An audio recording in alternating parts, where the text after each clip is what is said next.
வணக்கம். இன்னைக்கு நம்ம பார்க்கக்கூடிய பதிவு என்னன்னு பார்த்தீங்கன்னா, குரு பகவான் பரிகார ஸ்தலமான விளங்கக்கூடிய திருவல்லீஸ்வரர் ஆலயம்.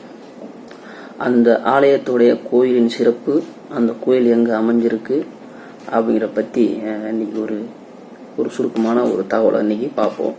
அதற்கு முன்னாடி நம்ம சேனலை சப்ஸ்கிரைப் பண்ணாங்க, எல்லாரும் நம்ம சேனலை சப்ஸ்கிரைப் பண்ணுங்க. நான் போடக்கூடிய இந்த வீடியோவை முழுவதுமாக பாருங்க. இதனுடைய சுவாரஸ்யம் இதனுடைய கடைசி பகுதியில் தான் உங்களுக்கு தெரியும். சரி, வாங்க நம்ம பதிவுக்குள்ள போவோம். குரு பகவானுடைய குரு பரிகார ஸ்தலங்கள் நிறைய கோயில்கள் இருக்கு. அதே போலதான் இந்த கோயிலும் ஒரு சிறப்பு வாய்ந்த கோயில். இந்த குரு பகவான் பரிகார ஸ்தலமாக விளங்கக்கூடிய இந்த திருவல்லீஸ்வரர் ஆலயம் எங்க இருக்கு அப்படின்னு பாத்தீங்கன்னா, திருவள்ளூர் மாவட்டத்தில் உள்ள பாடி அப்படிங்கிற ஒரு இடத்துல இந்த கோயில் அமைஞ்சிருக்கு. இந்த கோயில் திருவல்லீஸ்வரர் ஆலயம் அப்படின்னு அழைக்கப்படும். இது தேவாரம் பாடிய சமயக்குறவர்களுடைய காலத்துல திருவல்லித்தாயம் அப்படின்னு அழைக்கப்பட்டு வந்துச்சு. ஆலயத்தினுடைய சிறப்பு என்னன்னு பாத்தீங்கன்னா, மூலவனுடைய சிறப்பு பெயர் திருவல்லீஸ்வரர். திருவல்லி இதனுடைய பொருள் திருவலீதமுடையநாதர் அப்படின்னு என்பதாகும். அம்மனுடைய பெயர் இங்க என்னன்னு பாத்தீங்கன்னா ஜெகதாம்பிகை, அப்புறம் தாயம்மை. இவை சிவனுடைய தேவார பாடல்கள் பெற்ற 274 சிவாலயங்கள்ல இது 254வது தலமாக இந்த கோயில் விளங்குது. தேவார பாடல்கள் பெற்ற தொண்டை நாடுகள்ல இது ஒரு 21 தலமாக இது விளங்குது. பரத்வாஜ முனிவர் கருங்குருவியாக இத்தலத்துல இறைவனை வழிபட்ட காலத்தான் இந்த தலம் திருவலித்தாயம் என்றும், இறைவன் வலிதாயநாதர் என்றும் அழைக்கப்படுகிறார்.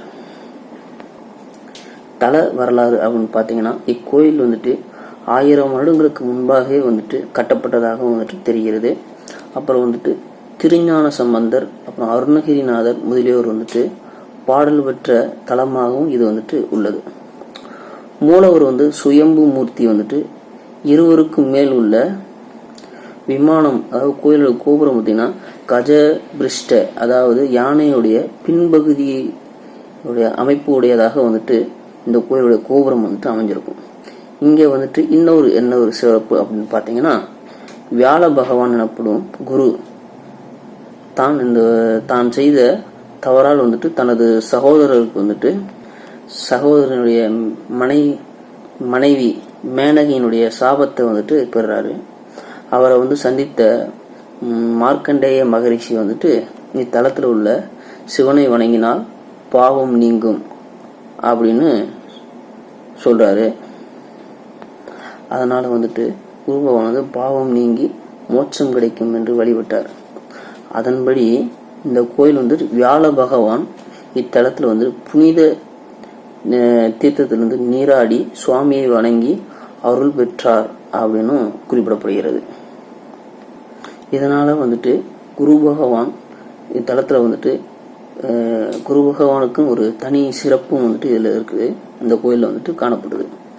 குரு பரிகார தலமாகவும் சொல்லப்படக்கூடிய தலங்கள்ல திருவல்லித்தாயமும் ஒன்றாக அழைக்கப்படுகிறது.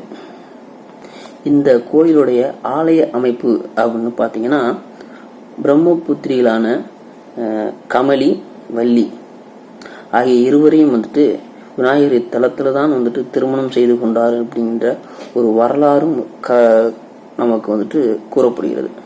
இதற்கு சான்றாக இங்க உள்ள கமலை வள்ளியுடன் இருக்கும்படியான விநாயகரினுடைய உற்சவ சிலையும் இங்க உள்ளது. அதுக்கப்புறம் திருஞான சம்பந்தர் இயற்றியுள்ள இத்தலங்களுக்கான பதிகம் முதலாம் திருமுறையில் இது இடமும் பெற்றிருக்கு. தலத்துல முருகப்பெருமான் 4 கரங்களுடன் வள்ளி தெய்வ யானை சமேதனாக எழுந்தள்ளியிருக்கார். வெளிப்பிரகாரத்திலிருந்து சாமியினுடைய உள் பிரகாரத்துக்கு செல்லும் கிழக்கு வாசலை நோக்கி வந்துட்டு திருவள்ளீஸ்வரரும், அதே போல தாய் ஜெகதாம்பிகை வந்துட்டு தாயம்மை வந்துட்டு தெற்க பார்த்தாப்புலையும் இந்த கோயிலில் வந்துட்டு காட்சியளிக்கிறாங்க. தாயம்மை அம்மாவுடைய சன்னதிக்கு நேர் எதிராக வந்துட்டு தெற்கு வெளிப்பிரகாரத்துக்கு வந்துட்டு வெளியில வந்துட்டு சிம்ம வாகனம் அம்மாளை நோக்கி இங்க வந்துட்டு காணப்படும்.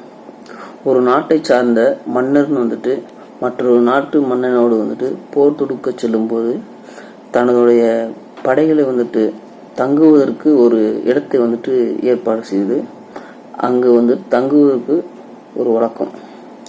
இப்படி இந்த மாதிரியான இடங்களை வந்துட்டு பாடி வீடு அப்படின்னு வந்துட்டு குறிப்பிடுவாங்க. மேற்குறியீட்டில் வந்துட்டு இந்த பாடி என்கிற ஊர் பெயர் வந்துட்டு போர்க்கால பாடி வீட்டினுடைய அடிப்படை அமைப்பாக இருந்திருக்கலாம் அப்படின்னும் சோழ மன்னர்கள், விஜயநகர மன்னர்கள் இவ்வூரை வந்துட்டு பாடி வீடாக பயன்படுத்திக்கலாம் என்றும் வந்துட்டு ஒரு வரலாற்று கதைகளும் வந்துட்டு சொல்லப்படுகிறது. இந்த கோயிலுடைய பலன்கள் அப்படின்னு பார்த்தீங்கன்னா, இத்திருத்தலத்தில் வந்துட்டு நீராடி சுவாமியை வணங்கிட வந்துட்டு தோஷங்கள் நீங்கும். இத்தலத்தில் வந்துட்டு குரு பகவானை வணங்கினால் வந்துட்டு பாவங்களும் விலகும் அப்படிங்கிறது ஒரு நம்பிக்கையும் உண்டு. இந்த கோயிலில் வியாழக்கிழமை என்று பார்த்தீங்கன்னா குரு பகவானை தரிசிக்கிறதுக்கு அவ்வளவு கூட்டங்கள் காணப்படும். அந்த அளவுக்கு வந்துட்டு மிகவும் பிரபலமான கோயில். அதே போல இந்த கோயிலில் தை மாதம் கொண்டாடப்படக்கூடிய திருவிழா வந்துட்டு பார்த்தீங்கன்னா அவ்வளவு பிரம்மாண்டமாக இருக்கும். அதே போல சிவராத்திரி அன்னைக்கு பார்த்தீங்கன்னா கோயிலில் கூட்டத்தை பார்த்தீங்கன்னா கோயிலுடைய வெளிப்பிரகாரத்திலிருந்து கோயிலுடைய உள்பிரகாரத்துக்குள்ள போய் சாமி கும்பிடுவதற்குள்ள இன்னைக்கு நைட்டு வரிசையில் என்ன ஆரம்பிச்சிங்கன்னா காலையில் விடிஞ்சிடும். அந்த அளவுக்கு உங்களுக்கு கூட்டம் வந்துட்டு இந்த கோயில் வந்துட்டு சிவபெருமானை தரிசிக்கிறதுக்கு அந்த அளவுக்கு மக்கள் வந்துட்டு கூட்டம் கூடும். மிகவும் பிரபலமான கோயில். அதே போல குரு பகவானுக்கு தனி சன்னதியும் இங்கே உண்டு. நன்றி, வணக்கம்.